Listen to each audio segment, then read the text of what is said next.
Conversa QB com Carlos Bastos. Muito obrigado por estar aí. Espero que se esteja ao volante, que esteja a fazer uma boa viagem. Hoje, por acaso, vamos olhar mais para os comportamentos na estrada. Aliás, eu convidei a Catarina Lucas, que é psicóloga. Ela é responsável pelo Centro Catarina Lucas, Psicologia e Desenvolvimento, que é um centro relativamente recente, segundo aquilo que eu já consegui perceber aqui. Olá, Catarina. Olá, Carlos. Relativamente recente é o quê? Relativamente recente. O projeto em si já existe há algum tempo, o meu trabalho já existe há alguns anos. O centro em si... O centro é que é recente. Exatamente, enquanto espaço físico é que é recente, abriu em novembro. Portanto, estamos quase a mesmo no estrear. arranque, exatamente. E há muitas valências no centro. Nós hoje, a nossa conversa vai andar mais à volta dos comportamentos na estrada e os comportamentos automobilistas, mas há muito mais valências. Há a terapia da fala. Exatamente, temos a psicologia, temos a nutrição, temos as terapêuticas não convencionais, portanto, temos a avaliação de condutores, portanto, embora o trabalho essencial seja na área da psicologia, onde se inclui também a avaliação de condutores. Quantos é que trabalham lá? Para além da Catarina, obviamente. Ora, é nós uma equipa grande. estamos agora em fase de expansão, portanto, e nós estamos agora também a integrar alguns colaboradores. Nós, se calhar, somos aí uns 10 neste momento, portanto, estamos agora... Já não são poucos. Já não são poucos, exatamente. E esta coisa da psicologia vem de onde? A Catarina é de Bragança, não é? Exatamente. Já fez o trabalho de casa, sim. Eu sou de Bragança, sou de uma aldeia... É vila ou aldeia? Bem, é vila. Na prática é vila, mas é uma vila muito pequenina e eu às vezes chamo a aldeia. Ali perto de Bragança.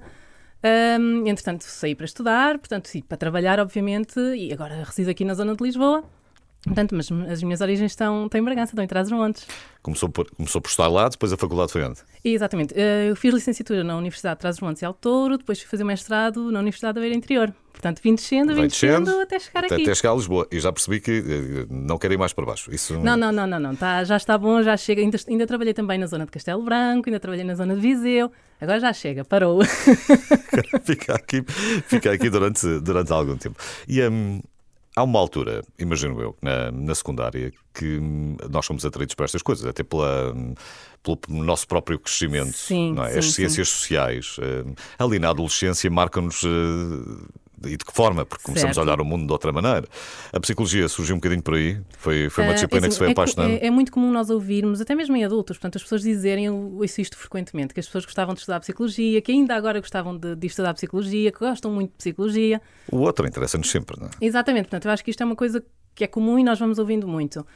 Para mim, a psicologia não é uma paixão de infância, eu não posso dizer que sempre quis ser psicóloga, não é verdade. Portanto, eu, como muitas outras pessoas, não sabia muito bem o que é que eu queria fazer. Sim. Fui evoluindo, fui avançando. Quando estava a brincar com as bonecas, estava a brincar outra coisa, não estava a brincar psicologia. Eu cheguei a ser professora, não é? Eu brincava com as bonecas, faz parte. Era professora, não é? Dava aulas às minhas bonecas. E por aí adiante. Ali na fase de secundário, na altura de decidir, eu continuei sempre muito indecisa e cheguei ali à fase de 12º ano, é a altura de decidir. Os meus pais queriam que eu seguisse direito, portanto era o que eles achavam, era a ideia que eles tinham. Eu disse, não, isto não é para mim. E no 12º ano eu tive o contacto com a psicologia. Foi aí que eu comecei a ter os primeiros contactos e a gostar e apaixonei-me verdadeiramente pela psicologia. Um mundo fantástico, um mundo maravilhoso. Então disse, eu quero ser psicóloga. Obviamente que há uns anos atrás ser psicóloga não é o que é hoje, não é? Não se falava tanto, não ouvíamos tanto, não estávamos tão presentes na comunicação social, portanto era ainda um mundo um bocadinho desconhecido e perguntavam, mas psicólogo, o que é isso? O que é que tu vais fazer? Trabalhas em quê? Portanto... mas lá fui eu, arrisquei, lá fui eu, quero psicologia, portanto é isto que eu gosto e é isto que eu vou fazer. E a partir daí nunca me arrependi e descobri efetivamente uma paixão. E eu hoje costumo dizer que a psicologia não é só o meu trabalho, é muito para além disso, é o meu hobby, é a minha paixão, portanto... Foi um desenvolvimento grande, não é? Porque nós, até, nem em termos de associação de psicólogos, não existia nada há relativamente pouco tempo. Não, quando eu comecei a trabalhar, a nossa ordem dos psicólogos estava em criação, portanto estava em desenvolvimento, portanto é algo relativamente Estamos a falar de há recente. muito poucos anos, não estamos a falar se calhar de 10 anos. Sim. Estaremos aqui a falar de 10 já estamos anos. A falar deste século, para ficarmos com uma ideia. Não estamos a falar do século passado. Já existe psicologia e já claro. Existem psicólogos há muitos anos, como é lógico. Agora, em termos de afirmação da profissão, portanto, é uma coisa um bocadinho mais recente. Do conhecimento das pessoas sobre a profissão é algo um bocadinho mais recente. E consegue desligar a ficha ou não? Da psicologia, não. É sempre uma constante avaliação dos outros. Não, isso não é verdade. Também isso não é verdade. Isso é um mito. O mito de que estamos sempre a avaliar. Começava já a sentir-me incomodado, a ver se estava bem sentado, como é que estava a mexer as mãos. Mas não, nesse aspecto nós desligamos, até porque tem mesmo que ser assim. Quando nós estamos no nosso meio social, no nosso meio familiar, nós temos mesmo que conseguir desligar.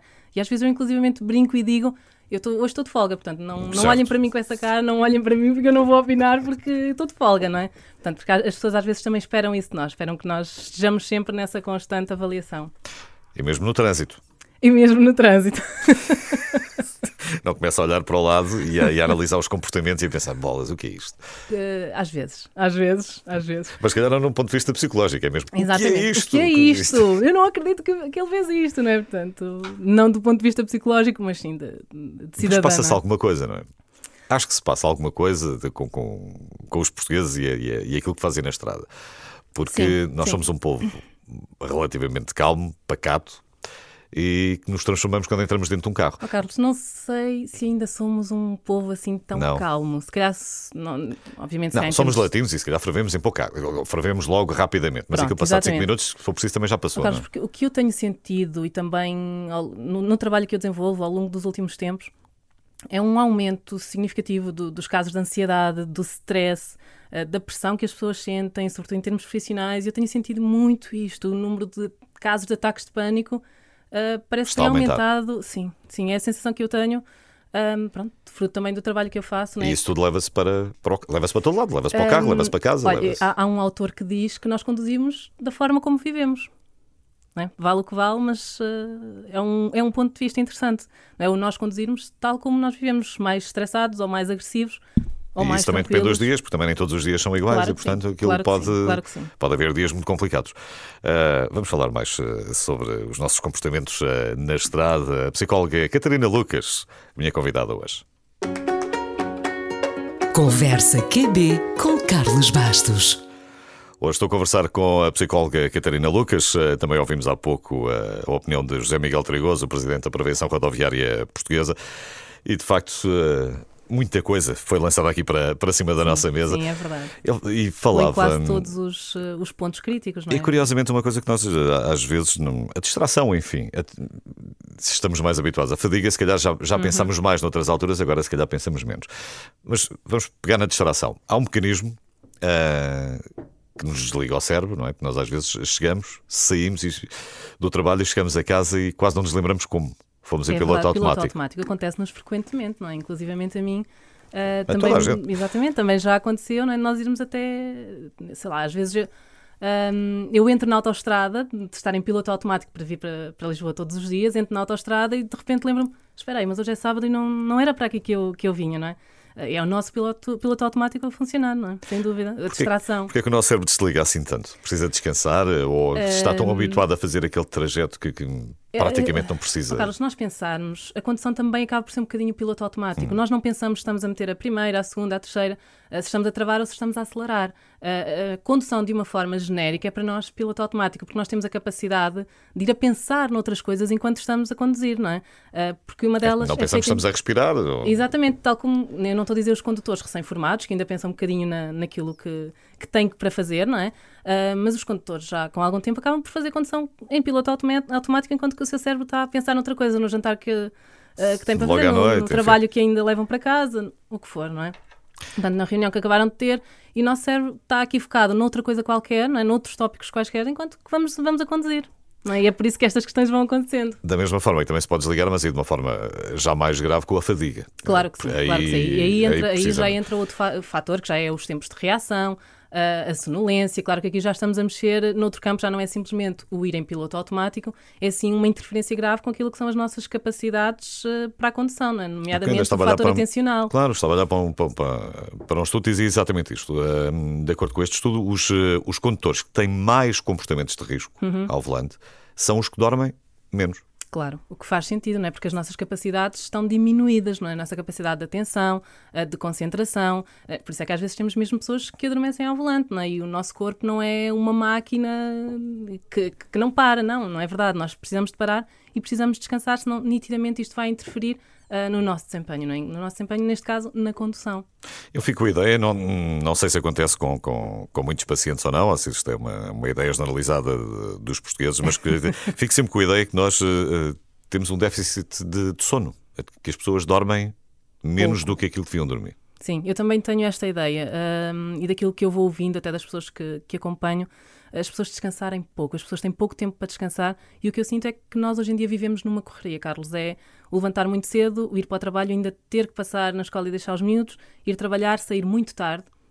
Eu acho que as pessoas hoje em dia saem muito tarde dos trabalhos, ir a correr buscar os miúdos ou aos avós que ficaram com os netos, ir buscar, jantar, arrumar as coisas, preparar o dia a seguir e pronto. E eu acho que nós andamos numa grande correria, não é? E resta-nos pouco tempo para descansar, efetivamente, porque depois se calhar ainda chegamos a casa e em vez de estarmos a descansar ou de estarmos a descontrair um bocadinho com a família, acabamos por estar focados no trabalho mais uma vez, nas mil e uma tarefas que temos para fazer, portanto, e não descansamos verdadeiramente. E há mesmo pessoas, se falarmos em casos mais graves, que arrastam o trabalho noite adentro, não é? Portanto... Não, isto não é geral, não é? Quando falamos de descansar, 5 horas podem ser suficientes para si, 8 para mim, enfim. Para mim 5 são insuficientes. São claramente. Mas dentro daquelas que são suficientes para nós, é aí que falta. Sim. Sem dúvida, sem dúvida. E estas coisas depois, quer dizer, o mau humor ou todo o resto também passa para o volante, para esse comportamento. Isso, é assim, o tempo de reação, né, está intimamente ligado também com o descanso, está, obviamente também com o álcool, o consumo de álcool, mas estes tempos de reação são influenciados pelo nosso descanso, pelo consumo de álcool ou outras substâncias, né? Portanto, o tempo de reação é uma coisa essencial na condução, não é? Um fator essencial para uma boa condução. Na condução, o álcool influencia, em quantidades mais baixas, é essencialmente o tempo de reação? Sim, porque está inclusivamente provado através dos estudos, não é, que assim que nós ingerimos álcool já estamos a diminuir a nossa capacidade de reação, a nossa visão periférica, por exemplo, começa logo a diminuir à medida que nós vamos consumindo álcool. Portanto, mesmo que ainda esteja dentro dos limites. Sim, porque nós às vezes ouvimos dizer, tinha uma taxa grande e não parecia nada que estava bêbado, parecia que estava perfeitamente normal. Mas já não está. Obviamente aqui também tem a ver com o metabolismo de cada pessoa, certo. Não é? Logicamente. Mas não, já não está. Mas claro que já não está. O confessar ou agir socialmente é diferente do ato de condução. Do ato de condução, exatamente. Porque mesmo sem nos apercebermos, as nossas capacidades de resposta já estão diminuídas. Portanto, sobretudo este tempo de reação, este nível atencional, e isto começa a existir logo assim que nós ingerimos álcool. O que na condução... tem efeitos mais graves, como é lógico. Não ajuda. Mesmo que achemos que ainda estamos bem, mas logicamente que os nossos sentidos já estão em declínio, chamamos-lhe assim. Vamos conversar mais, ainda temos mais algum tempo de conversa. A psicóloga Catarina Lucas, a minha convidada.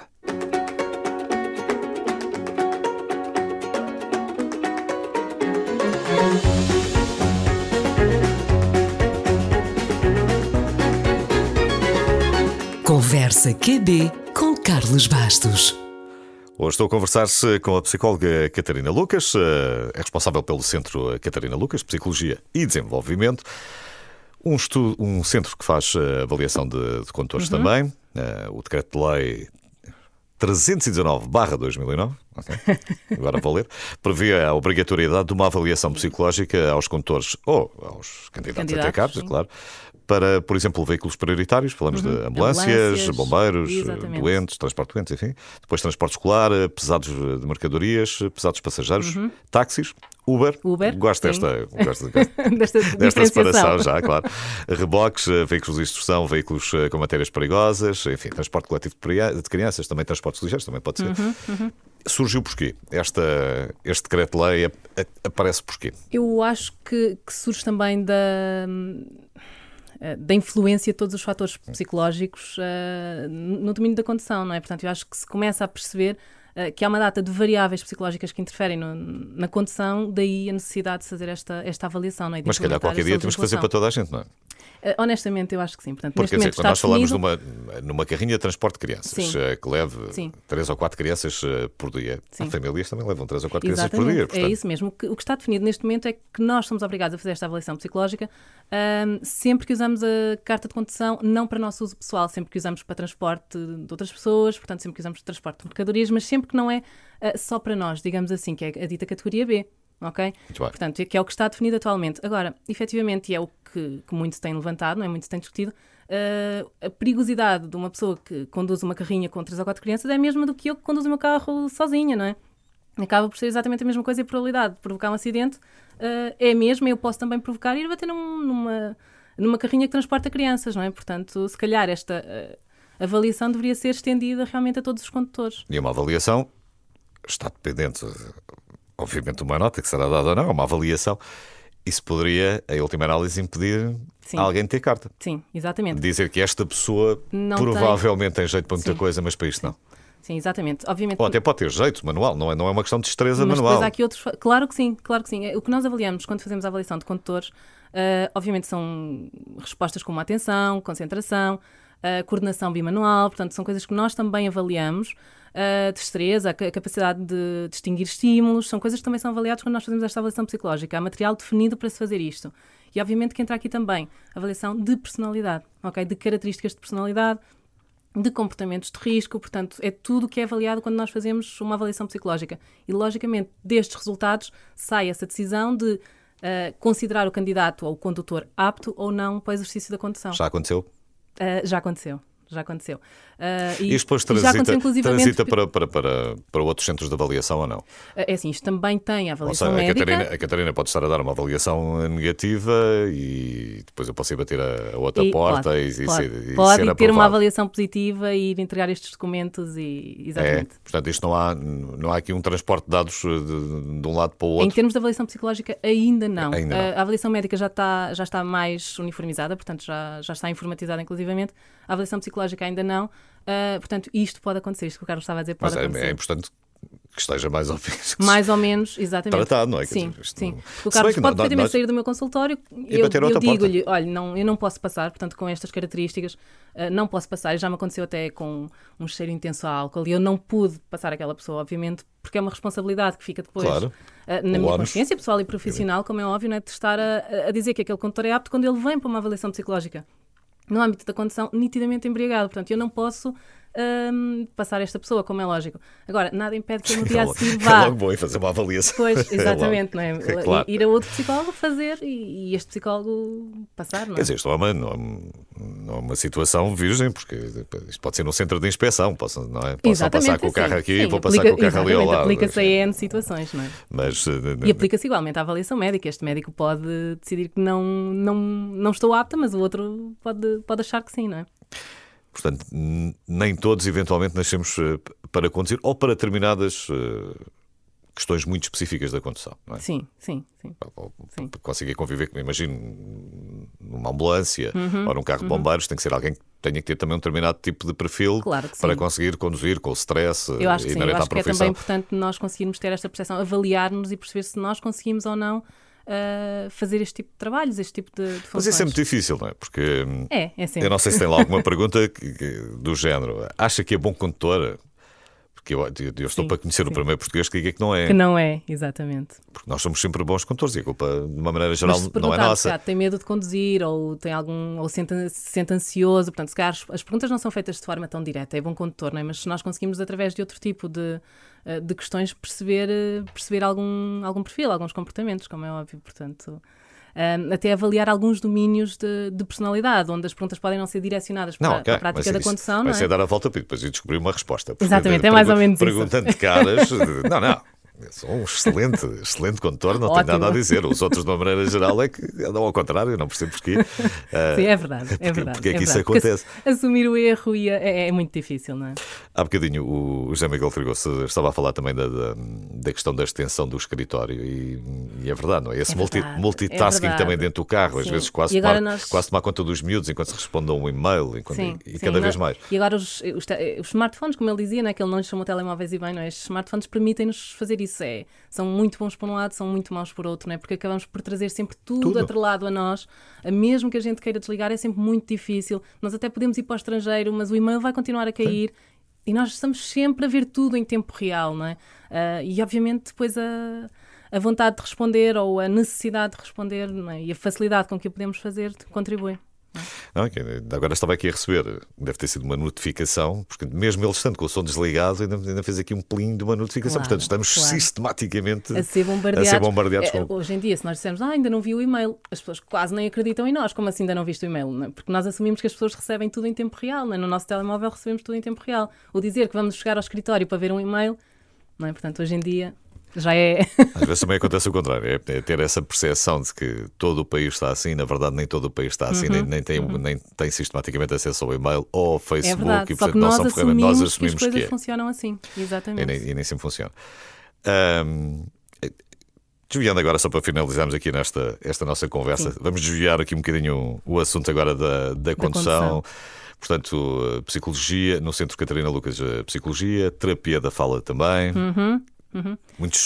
Muita gente que recorre também à terapia da fala. Alguma. A psicologia, de certa forma... Estamos a falar do quê? De crianças com problemas ou de adultos que precisam de recuperar? Estamos a falar das duas coisas. Normalmente as pessoas associam a terapia da fala muito à área infantil, mas não é verdade. Portanto, os adultos também têm necessidades, até mesmo em termos de colocação de voz. Portanto, um profissional da área da terapia da fala pode ajudar. Só que ainda existe um grande desconhecimento em relação a esta área e àquilo que pode fazer por nós, não é? Portanto, a psicologia já é um bocadinho diferente, tal como nós começamos a nossa conversa, não é? Já há aqui todo um trabalho de divulgação e as pessoas já muito facilmente hoje em dia recorrem a um psicólogo, o que não acontecia se calhar há 10 anos atrás. Não, mas eu acho que pensa assim mais normal. O que já me custa mais aqui estabelecer a ligação, mas a Catarina ajuda-me, é em relação à nutrição clínica e ao pilates clínico. Onde é que entra aqui a psicologia?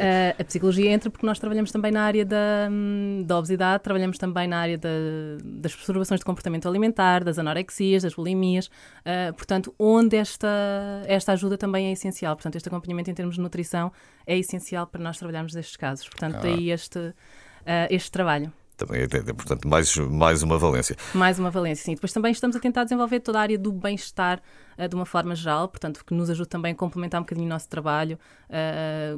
Nas quadros de ansiedade, por exemplo, nos quadros depressivos, ter aqui todo um conjunto de valências que nos permitam trabalhar de forma um bocadinho mais abrangente a pessoa, portanto, e proporcionar aqui a melhoria.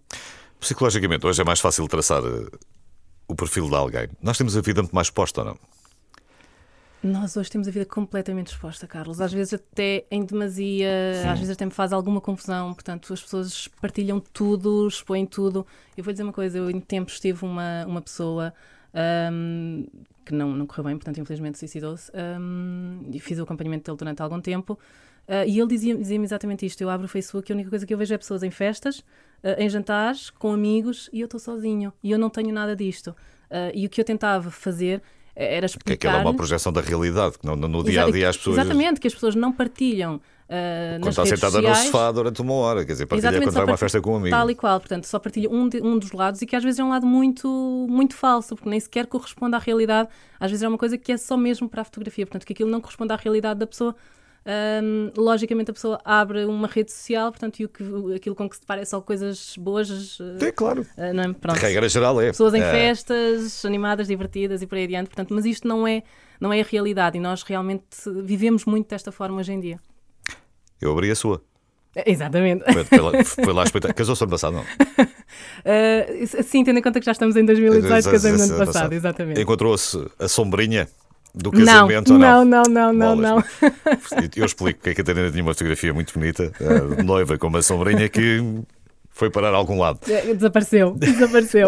Mas é assim. Desapareceu, ainda não apareceu. E olha, já aproveito para fazer agora o apelo. Quem tiver a minha sombrinha, por favor, que a devolva. Mas tem esse lado bom também. Sim, claro. Felizmente as redes sociais também têm dois perfis, digamos assim, um que é mais pessoal, portanto, e tenho o outro mais profissional, logicamente, embora o meu pessoal acabe por se misturar muito com o profissional. Mas a regra é sempre a mesma, não é? Não se publica nada que a mãe não possa ver. Sem dúvida. E o meu perfil mesmo em termos pessoais é muito restrito. Quem seguir esta regra também não tem nada que lá possa pôr que se envergonhe. Portanto. Certamente. Catarina, muito obrigado. Foi uma ativa conversa. Obrigado. Vamos falar mais vezes, de certeza. Obrigado. Catarina Lucas, do Centro Catarina Lucas, Psicologia e Desenvolvimento.